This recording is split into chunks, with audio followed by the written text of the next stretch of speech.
Hello बच्चों, मैं नेहा चौधरी स्वागत करती हूँ आपका। देखिए बच्चों, हम लोग यूनिट नंबर 15 बहुलक पढ़ रहे थे और पिछले वीडियो में हम लोगों ने कुछ महत्वपूर्ण बहुलकों के बारे में पढ़ा और आज हम लोग पढ़ेंगे रबर के बारे में, बहुलक के आणविक द्रव्यमान के बारे में और जैव निम्नीकरणीय बहुलकों के बारे में। तो देखिए बच्चों, ध्यान दीजिएगा। सबसे पहले हम पढ़ेंगे रबर के बारे में। तो देखिए बच्चों, हम यहाँ पर पढ़ेंगे प्राकृतिक रबर के बारे में और संश्लेषित रबर के बारे में कि किस तरीके से संश्लेषित रबरों का निर्माण किया जाता है। तो देखिए ध्यान दीजिए, सबसे पहले हम बात करेंगे प्राकृतिक रबर के बारे में। देखिए, रबर एक प्राकृतिक बहुलक होता है। देखिए बच्चों, रबर क्या होता है? रबर एक प्राकृतिक बहुलक होता है जिसमें प्रत्यास्थता का गुण पाया जाता है। जिसमें क्या पाया जाता है? प्रत्यास्थता का गुण। देखिए बच्चों, ध्यान दीजिए भाई, जो प्राकृतिक रबर की हम लोग बात कर रहे हैं, यानी रबर क्या होता है? एक प्राकृतिक बहुलक होता है जिसमें प्रत्यास्थता का गुण पाया जाता है। और देखिए बच्चों, प्रत्यास्थता का गुण आप पढ़ के आए हुए होंगे भाई। इसमें क्या होता है? जब किसी भी पदार्थ पर बल लगाया जाता है, या हम बोल सकते हैं कि किसी भी पदार्थ को खींचा जाता है, तो वो पदार्थ खिंच जाता है, यानी उसकी आकृति में परिवर्तन आ जाता है। और जब उस बाह्य बल को हटाया जाता है तो वह पदार्थ पुनः अपनी पूर्व अवस्था में आ जाता है। तो रबर इसका क्या है? उदाहरण है। यानी हम कह सकते हैं कि जो प्राकृतिक रबर है उसमें प्रत्यास्थता का गुण पाया जाता है। जब रबर पे बल लगाया जाता है या इन्हें खींचा जाता है तो इनका आकार बढ़ जाता है, और जब इस बल को हटाया जाता है, इस बाह्य बल को, तो क्या होता है? ये रबर अपनी दोबारा पूर्व अवस्था में आ जाते हैं और इसी गुण को क्या कहा जाता है? प्रत्यास्थता। ठीक है, आगे देखिए, इसे प्रत्यास्थ बहुलक भी कहते हैं। तो देखिए बच्चों, प्राकृतिक रबर को और क्या बोल सकते हैं? प्रत्यास्थ बहुलक भी कह सकते हैं। इसमें प्रत्यास्थ बहुलकों की श्रृंखलाएं अंतर आणविक बलों द्वारा जुड़ी रहती है। देखिए इसमें होता क्या है? जो प्रत्यास्थ बहुलकों की जो श्रृंखलाएं होती है वो आपस में अंतर आणविक बलों के द्वारा जुड़ी रहती है। क्लियर है? आगे देखिए, इन श्रृंखलाओं के बीच में तिर्यक बंध भी होते हैं, और जो ये श्रृंखलाएं होती है इनके बीच में और क्या पाए जाते हैं? तिर्यक बंध। क्लियर है यहाँ तक का? आगे देखिए, रबर को लेटेक्स से प्राप्त किया जाता है। देखिए बच्चों, रबर किससे मिलता है? लेटेक्स से। और देखिए लेटेक्स क्या होता है? लेटेक्स रबर का जल में कोलाइडी परिक्षेपण होता है जिसे रबर के वृक्ष हीबिया ब्रासिलियंसिस, देखिए रबर का जो वृक्ष होता है उसका नाम क्या है? हीबिया ब्रासिलियंसिस। तो देखिए, लेटेक्स रबर का जल में कोलाइडी परिक्षेपण होता है जिसे रबर के वृक्ष यानी हीबिया ब्रासिलियंसिस की छाल से प्राप्त किया जाता है। तो देखिए बच्चों, होता क्या है? जो ये हीबिया ब्रासिलियंसिस है, यानी जो रबर का ये पौधा होता है, इसकी छाल में जब कट लगाया जाता है, यानी इसका जो तना है और तने की छाल पर जब कट लगाया जाता है तो मिल्की वाइट, यानी हम बोल सकते हैं कि सफ़ेद दूध या सा पदार्थ निकलता है जिसे ही हम क्या बोलते हैं? लेटेक्स। ठीक है, आगे देखिए, प्राकृतिक रबर आइसोप्रीन। देखिए बच्चों, आइसोप्रीन का रेखिक बहुलक होता है। देखिए समझने की कोशिश करिए कि जो प्राकृतिक रबर है वो आइसोप्रीन का क्या होता है? रेखिक बहुलक। अब ये आइसोप्रीन क्या होता है? देखिए, 2-मेथिल-1,3-ब्यूटाडाइन। देखिए जो समझिए कि आइसोप्रीन है क्या? आइसोप्रीन होता है 2-मेथिल-1,3-ब्यूटाडाइन। ठीक है, इसे क्या कहा जाता है? आइसोप्रीन। और देखिए, इसे सिस यानी समपक्ष 1,4-पोली आइसोप्रीन भी कहा जाता है। तो देखिए बच्चों, जो प्राकृतिक रबर है आइसोप्रीन का बहुलक होता है और इसे सिस को हम और क्या बोल सकते हैं? समपक्ष। तो देखिए, इसे हम समपक्ष 1,4-पोली आइसोप्रीन भी कह सकते हैं। यानी कहने का मतलब है कि अगर हम रबर की बात करें, प्राकृतिक रबर की, तो प्राकृतिक रबर की जो एकलक इकाई होती है वो होती है आइसोप्रीन। ठीक है, और जब आइसोप्रीन के एन अणु आपस में जुड़ते हैं तो उनसे बनता है पॉली आइसोप्रीन। और देखिए बच्चों, जो पॉली आइसोप्रीन है, यानी कहने का मतलब है जो सिस पॉली आइसोप्रीन होता है, समझिए यहाँ पे कि भाई आइसोप्रीन का जो सिस बहुलक होता है, यानी सिस 1,4-पोली आइसोप्रीन जो बहुलक होता है उसे ही हम प्राकृतिक रबर कहते हैं। तो कहने का मतलब है कि प्राकृतिक रबर को हम सिस 1,4-पोली आइसोप्रीन भी कह सकते हैं। क्लियर है यहाँ तक का? आगे देखिए, अब देखिए बच्चों, ये होता है आइसोप्रीन। देखिए बच्चों, ये हमारे आइसोप्रीन की क्या है? संरचना है। और हमने इसका नाम क्या देखा था? भाई हमने आइसोप्रीन का नाम देखा था 2-मेथिल। देखिए समझिए, हमने इसका नाम देखा था 2-मेथिल। देखिए इसका नाम देखिए, यहाँ से गिनती शुरू होगी। भाई ये लंबी श्रृंखला हो गई, गिनती यहाँ से शुरू करेंगे 1 2 3 4। तो 2 पे क्या है? मेथिल है, तो 2-मेथिल। और देखिए 1 नंबर के बाद और 3 नंबर के बाद क्या है? डबल बॉन्ड है, तो ये क्या हो जाएगा? 2-मेथिल-ब्यूटा 1,3-डाइन। ठीक है। और इसे हम ऐसे भी बोल सकते हैं, इसे ये भी बोल सकते हैं हम 2 मेथिल 1,3 ब्यूटाडाइन। ठीक है बच्चों, हम इन दोनों नामों से इसको बोल सकते हैं।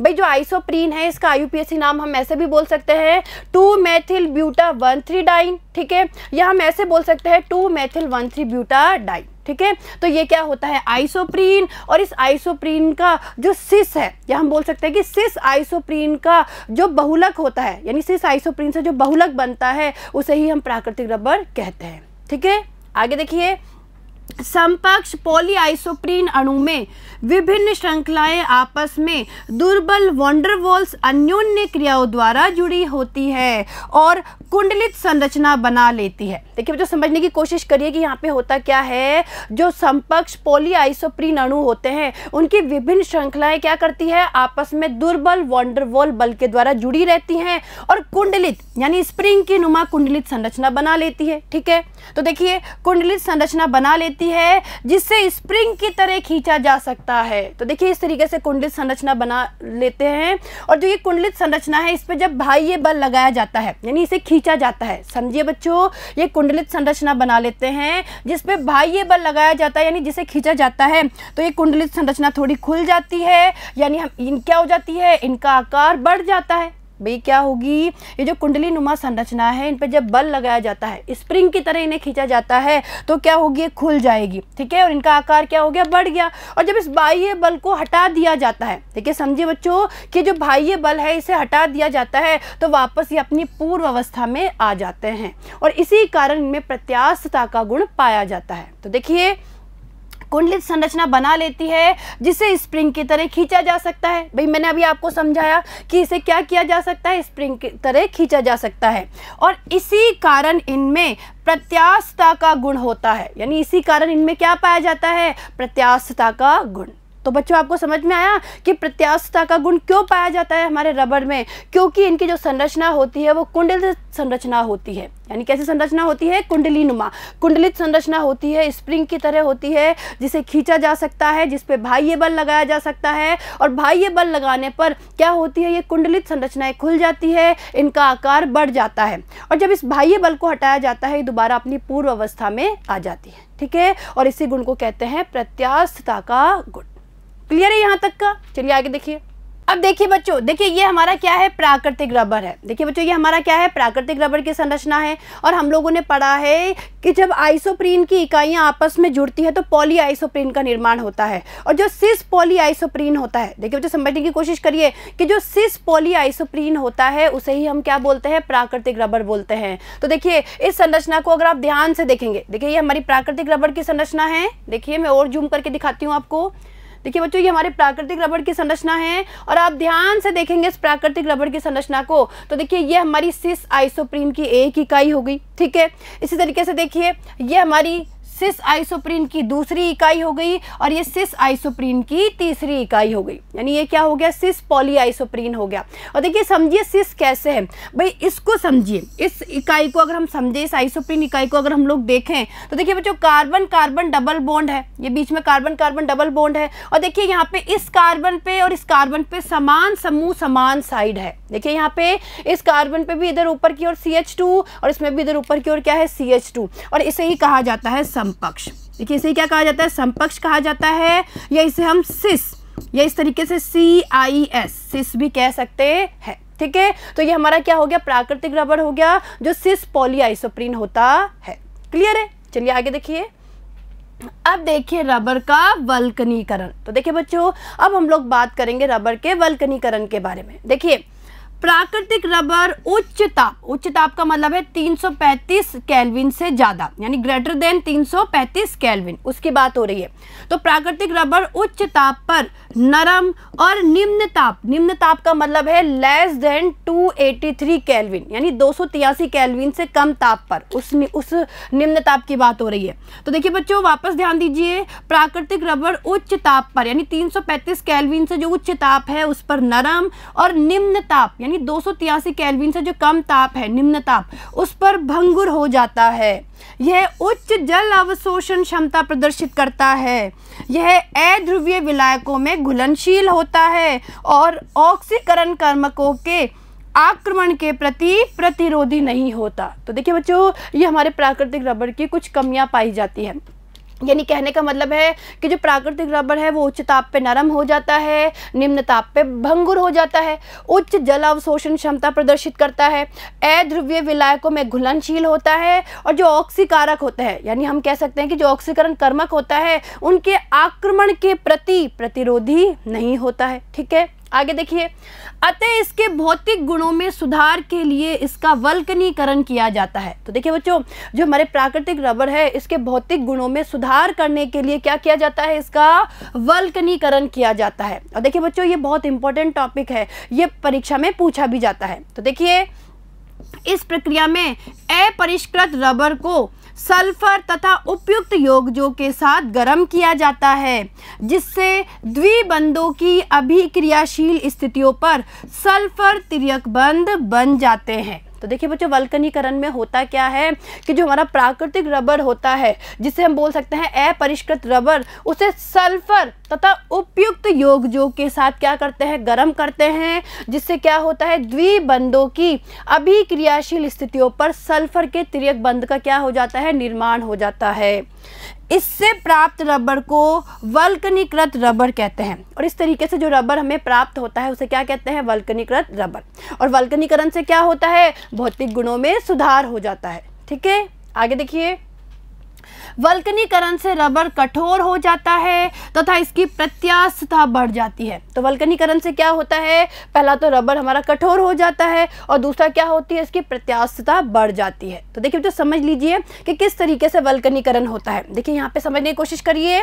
देखिए बच्चों, क्या है कि जब भी हमारे प्राकृतिक रबर को सल्फर के साथ गर्म किया जाता है तो क्या होता है, सल्फर के तिर्यक बंधों का निर्माण हो जाता है। तो देखिए यहाँ पे देखिए, एक और ये दो, यानी ये दो श्रृंखलाएं हैं। ठीक है, दो जो हमारे प्राकृतिक रबर है उनकी श्रृंखलाएं हैं और उनके बीच में देखिए आप तिर्यक बंध का निर्माण हो गया। ये सल्फर के क्या बन गए, तिर्यक बंध, यानी इस श्रृंखला और इस श्रृंखला के बीच में ये देखिए सल्फर के तिर्यक बंध का क्या हो गया, निर्माण हो गया। ठीक है, तो इस तरीके से भी वल्कनीकरण होता है। दूसरा देखिए, दूसरा तरीका देखिए भाई, यहाँ पे भाई इनके यहाँ कॉर्नर पे भी देखिए भाई, ये एक श्रृंखला ये हो गई, ये दूसरी श्रृंखला हो गई और यहाँ पे भी इनमें क्या हो गया, वल्कनीकरण हो गया। ठीक है, यानी वल्कनीकरण का मतलब है सल्फर के तिर्यक बंध का क्या हो गया, निर्माण। ठीक है बच्चों, चलिए आगे देखिए। अब देखिए संश्लेषित रबर। देखिए बच्चों, अब हम लोग बात करेंगे संश्लेषित रबर के बारे में। देखिए, संश्लेषित रबर वल्कनीकृत रबर की तरह बहुलक होता है। देखिए बच्चों, जो संश्लेषित रबर है वो वल्कनीकृत रबर की तरह ही क्या होता है, बहुलक होता है, जो अपनी लंबाई से दुगने तक खींचे जा सकते हैं। जैसे ही बाह्य बल हटाया जाता है ये पुनः अपनी मूल आकृति में आ जाते हैं। क्लियर है, आगे देखिए। संश्लेषित रबर 1,3-ब्यूटाडाइन के व्युत्पन्न के सह बहुलक अथवा 1,3-ब्यूटाडाइन अथवा इनके व्युत्पन्नों के अन्य असंतृप्त एकलकों के साथ सह बहुलक होते हैं। ठीक है, आगे देखिए। संश्लेषित रबर का विरचन। तो देखिए बच्चों, अब हम लोग संश्लेषित रबरों के विरचन पे विचार करेंगे। तो देखिए, सबसे पहले हम पढ़ेंगे नियोप्रीन के बारे में। देखिए बच्चों, ध्यान दीजिएगा, नियोप्रीन को क्लोरोप्रीन के मुक्त मूलक बहुलकन द्वारा बनाया जाता है। देखिए बच्चों, समझिए यहाँ पे कि नियोप्रीन को कैसे बनाया जाता है। भाई नियोप्रीन को क्लोरोप्रीन के मुक्त मूलक बहुलकन के द्वारा बनाया जाता है। और देखिए, अभिक्रिया को समझने की कोशिश करिए कि किस तरीके से नियोप्रीन बनता है। देखिए बच्चों, ये है क्लोरोप्रीन। देखिए बच्चों, ये क्या है, इसको बोला जाता है क्लोरोप्रीन। और देखिए इसका IUPAC नाम है 2-क्लोरो। देखिए ये 1 नंबर का कार्बन, 2 नंबर का, 3 नंबर का, 4 नंबर का, यानी इसका IUPAC नाम क्या हो गया, 2-क्लोरो ब्यूटा 1,3-डाइन। ठीक है, अब देखिए जो ये क्लोरोप्रीन है, जब इसका बहुलकीकरण किया जाता है या बहुलकन किया जाता है तो देखिए इसके एन अणु आपस में जुड़ जाते हैं और इस तरीके से देखिए नियोप्रीन का क्या होता है, निर्माण। तो देखिए इसके एन अणु क्या हो गए, आपस में जुड़ गए और क्या बन गया, नियोप्रीन। तो क्लोरोप्रीन के बहुलकन से नियोप्रीन रबर का क्या हो गया, निर्माण। आगे देखिए, यह वनस्पति और खनिज तेल के प्रति उत्कृष्ट प्रतिरोधी होता है। इसका उपयोग वाहक पट्टे, गैसकेट और होज बनाने में किया जाता है। तो देखिए बच्चों समझिए यहाँ पे कि यह जो हमारा नियोप्रीन होता है यह वनस्पति और खनिज तेल के प्रति उत्कृष्ट प्रतिरोधी होता है। इसका उपयोग वाहक पट्टे, गैसकेट और होज बनाने में किया जाता है। तो देखिए बच्चों आपको ये उपयोग भी पता होना जरूरी है, परीक्षा में पूछ लिए जाते हैं। ठीक है, आगे देखिए। अब देखिए दूसरा संश्लेषित रबर देखिए ब्यूनाएन। देखिए बच्चों ध्यान दीजिए, यह 1,3-ब्यूटाडाइन और एक्रिलोनाइट्राइल के परोक्साइड उत्प्रेरक की उपस्थिति में सह बहुलकन से प्राप्त होता है। देखिए बच्चों ब्यूनाएन कैसे बनता है भाई, 1,3-ब्यूटाडाइन और एक्रिलोनाइट्राइल इन दोनों का सह बहुलकन होता है किसकी उपस्थिति में, परोक्साइड उत्प्रेरक की उपस्थिति में, और बनने वाले बहुलक को बोलते हैं ब्यूनाएन। देखिए बच्चों बहुत इंपॉर्टेंट है ये ब्यूनाएन, परीक्षा में पूछ लिया जाता है कि ब्यूनाएन रबर कैसे बनता है। तो देखिए अभिक्रिया को देखिए इसकी, देखिए बच्चों अभिक्रिया को समझने की कोशिश करिए।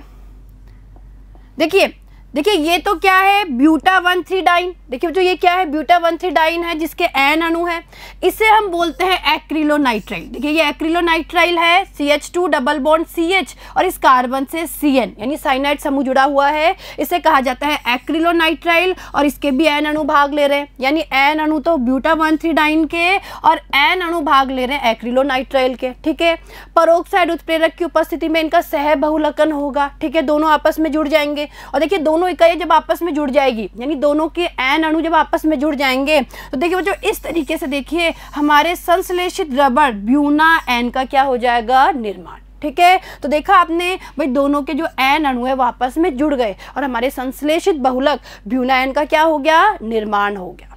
क्लियर है यहाँ तक का? आगे देखिए।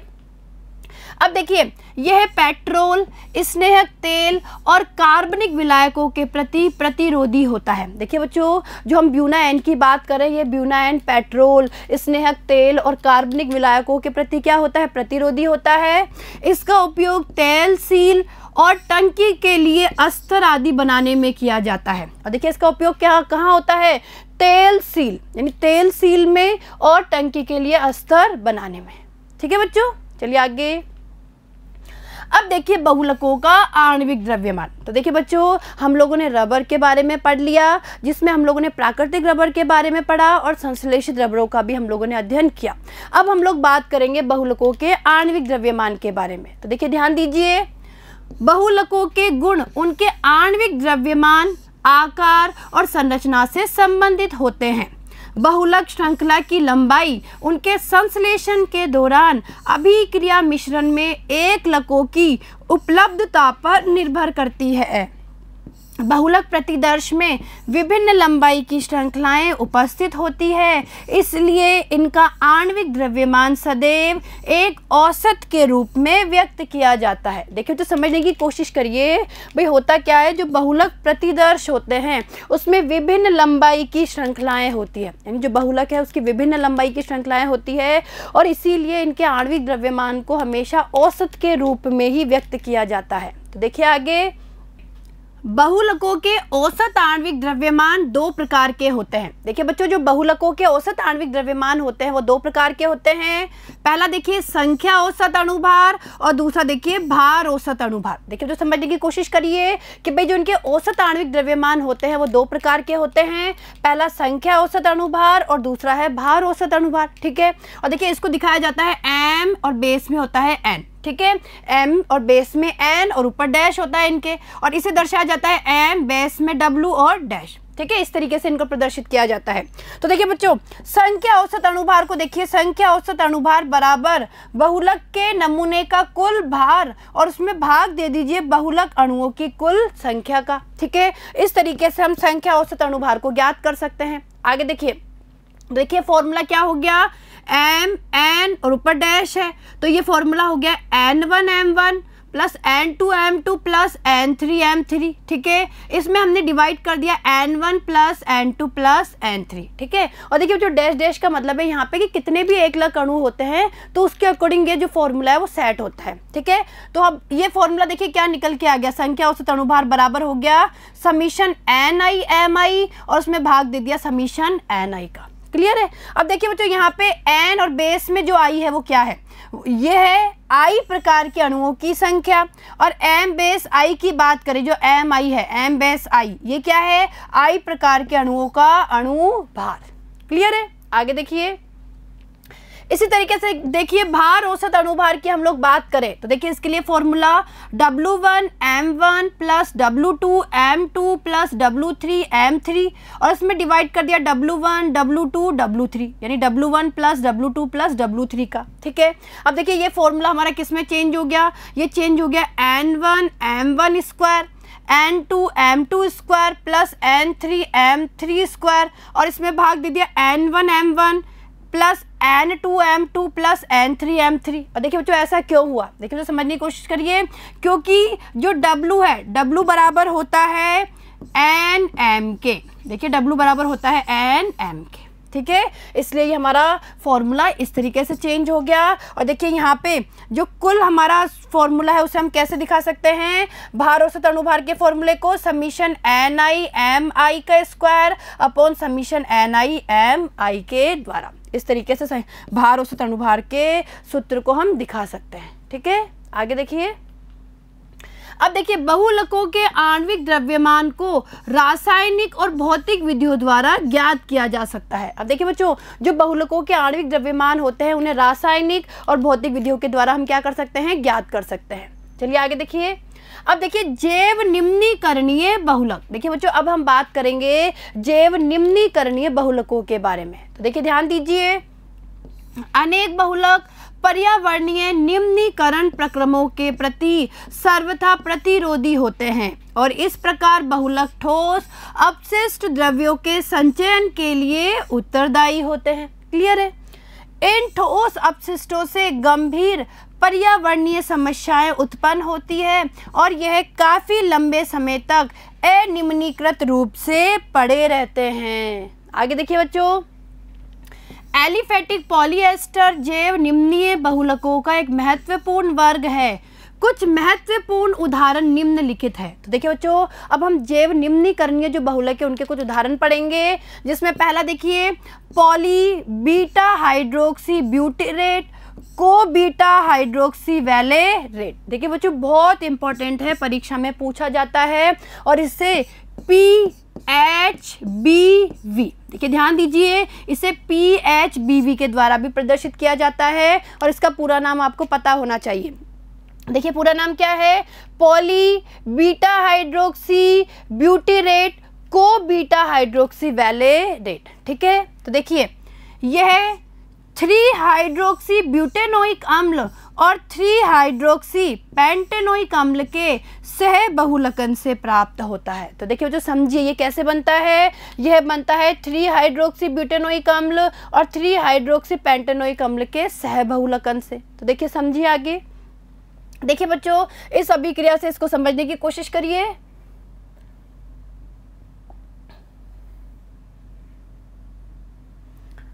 देखिए बच्चों ये तो हो गया 3 हाइड्रोक्सी ब्यूटेनोइक अम्ल। ठीक है, ये 3 हाइड्रोक्सी ब्यूटेनोइक अम्ल हो गया और ये हो गया 3 हाइड्रोक्सी पेंटेनोइक अम्ल। क्लियर है। 3 हाइड्रोक्सी ब्यूटेनोइक अम्ल, 3 हाइड्रोक्सी पेंटेनोइक अम्ल, और इन दोनों के बीच में जब अभिक्रिया होगी तो देखिए हमारे PHBV, ये PHBV का क्या हो गया, निर्माण हो गया। क्लियर है। आगे देखिए,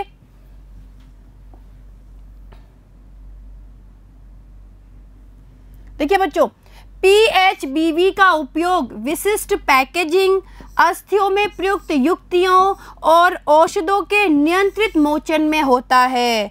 पर्यावरण में PHBV का जीवाश्मिक निम्नीकरण हो जाता है। ठीक है। चलिए आगे देखिए। अब दूसरा देखिए नायलॉन 2 नायलॉन 6। देखिए यह ग्लाइसिन तथा एमिनो कैप्रोइक अम्ल का एकांतर पॉलीएमाइड सहबहुलक है। तो देखिए बच्चों ये क्या होता है, यह ग्लाइसिन तथा एमिनो कैप्रोइक अम्ल का एकांतर पॉलीएमाइड सहबहुलक होता है और जैव निम्नीय है। तो देखिए बच्चों बनता कैसे है, देखिए जो समझने की कोशिश करिए। देखिए इस अभिक्रिया को,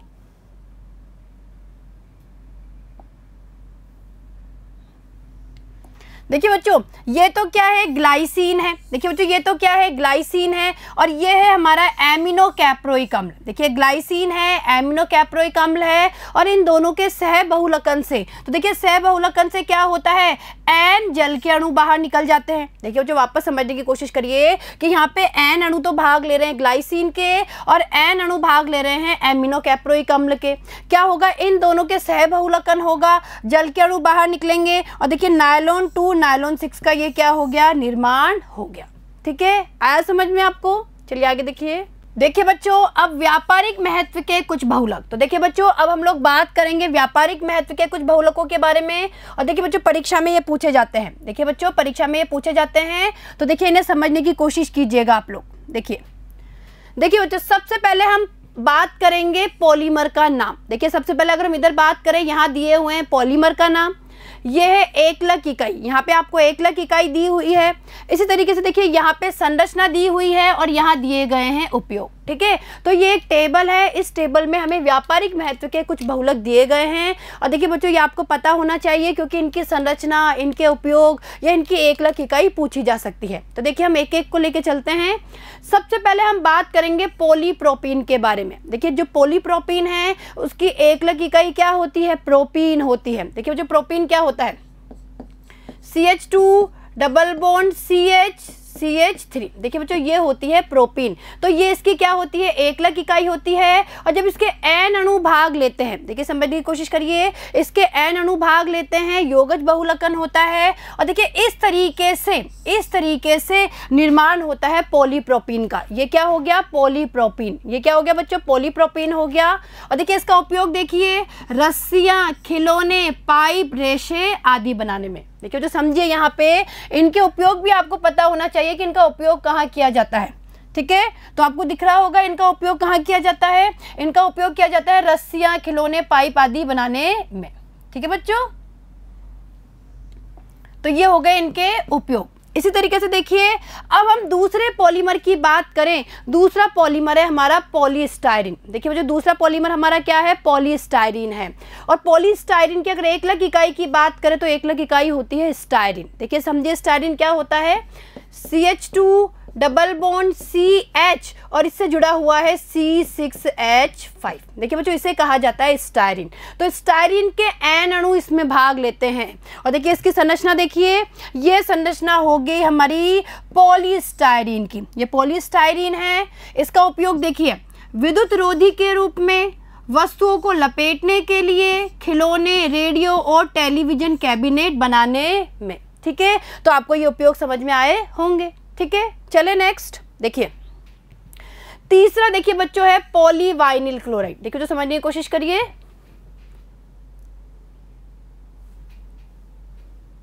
देखिए बच्चों, अब तीसरा है यहाँ पे पॉलीवाइनिल क्लोराइड। देखिए पॉलीवाइनिल क्लोराइड की बात करें, तो इसकी एकलक इकाई होती है वाइनिल क्लोराइड। देखिए बच्चों, वाइनिल क्लोराइड क्या होता है, देखिए CH2 डबल बॉन्ड CH, और यहाँ जुड़ा हुआ है Cl। इसको कहा जाता है वाइनिल क्लोराइड। ये है वाइनिल क्लोराइड। और जब वाइनिल क्लोराइड के एन अणु, देखिए जब वाइनिल क्लोराइड के एन अणु भाग लेते हैं, तो इस तरीके से देखिए पॉलीवाइनिल क्लोराइड का क्या होता है, निर्माण होता है। और इसके उपयोग देखिए, बरसातियाँ, बैग, वाइनिल फर्श और पाइप बनाने में। ठीक है, तो ये क्या हो गया हमारा पॉलीवाइनिल क्लोराइड। ये आपको पता होना चाहिए। ठीक है, आ रहा है समझ में आप लोगों को? नेक्स्ट देखिए, नेक्स्ट है यूरिया फॉर्मेल्डिहाइड रेजिन। देखिए बच्चों, नेक्स्ट जो है वो है यूरिया फॉर्मेल्डिहाइड रेजिन। और अगर इसके एकलक इकाई की बात करें, तो यहाँ पे दो एकलक इकाइयाँ होती है, एक तो यूरिया और दूसरा क्या है, फॉर्मेल्डिहाइड। ठीक है, और देखिए बच्चों, यूरिया क्या होता है, देखिए समझिए, NH2C double bond O, NH2C double bond O NH2। देखिए बच्चों, ये तो है यूरिया, इसे क्या कहते हैं, यूरिया। और फॉर्मेल्डिहाइड होता है HCHO। ये फॉर्मेल्डिहाइड है, और ये हमारा क्या होता है, यूरिया। जो इसकी क्या होती है, हमारे यूरिया फॉर्मेल्डिहाइड रेजिन की एकलक इकाई होती है। देखिए ये इसकी क्या होती है, एकलक इकाई, यूरिया और फॉर्मेल्डिहाइड। और देखिए इन दोनों के बहुलकन से, देखिए इन दोनों के बहुलकन से इस तरीके से हमारे यूरिया फॉर्मेल्डिहाइड रेजिन का क्या होता है, निर्माण होता है। और देखिए उपयोग, देखिए इसके उपयोग क्या है, ना टूटने वाले कप और पटलित चादरें बनाने में। ठीक है, तो ये इसके क्या हो गए, उपयोग हो गए, और ये आपको समझ में आए होंगे। चले आगे, चलिए अब आगे देखिए।